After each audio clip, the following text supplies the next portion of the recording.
আশুলিয়ার OC chair table ব্যবহার করে নেতাকর্মীদের সঙ্গে আলোচনা করায় সমালোচনা ঝড় উঠেছে এক স্বেচ্ছাসেবক দলের নেতার বিরুদ্ধে।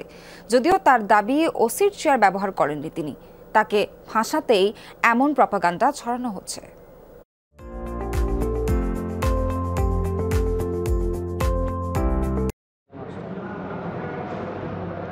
প্রথম দেখায় যে কেউ ভাবতে পারে থানার ওসির কাছে সেবা নিতে এসেছে সেবা প্রত্যাশীরা, কিন্তু না। যিনি চেয়ারে বসে আছেন তিনি স্বেচ্ছাসেবক দলের আশুলিয়া থানার আহ্বায়ক জিল্লুর রহমান।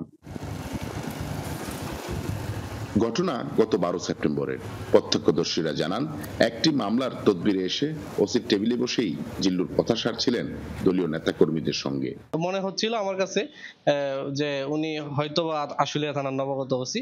তো পরে যখন জানতে পারি উনি একজন বিএনপির কর্মী, আমরাও বিব্রত হই। এই ঘটনার ভিডিও সামাজিক যোগাযোগ মাধ্যমে ছড়িয়ে পড়লে সৃষ্টি হয় সমালোচনার। রাজনৈতিক কর্মীর এমন আচরণ দুঃখজনক বলছেন এই আইন বিশ্লেষক। আশুলিয়া সাম্প্রতিক সময়ে যে ঘটনাটি ঘটেছে সেটি যদি সত্য হয়ে থাকে তাহলে এটি খুবই দুঃখজনক। আমাদেরকে এটি নিশ্চিত করতে হবে এই ধরনের ঘটনা যেন পুনরাবৃত্তি না হয়।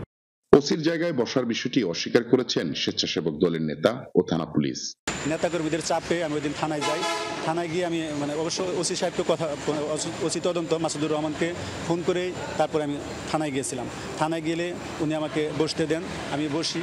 পরবর্তীতে ওই মামলার ব্যাপারে কথা বললে তিনি আমাকে কিছু নাম লিখতে বলেন যে একটু মামলাটা অগ্রগতির জন্য। প্রকৃতপক্ষে ওসির চেয়ার বসে নাই।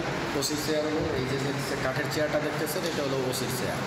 উনি পাবলিক চেয়ার, এই যে আরও চেয়ার আছে আপনি দিকে দেখেন, ওই যে চেয়ার যেটা পাবলিক চেয়ার, এই পাবলিক চেয়ারেই বসা ছিল।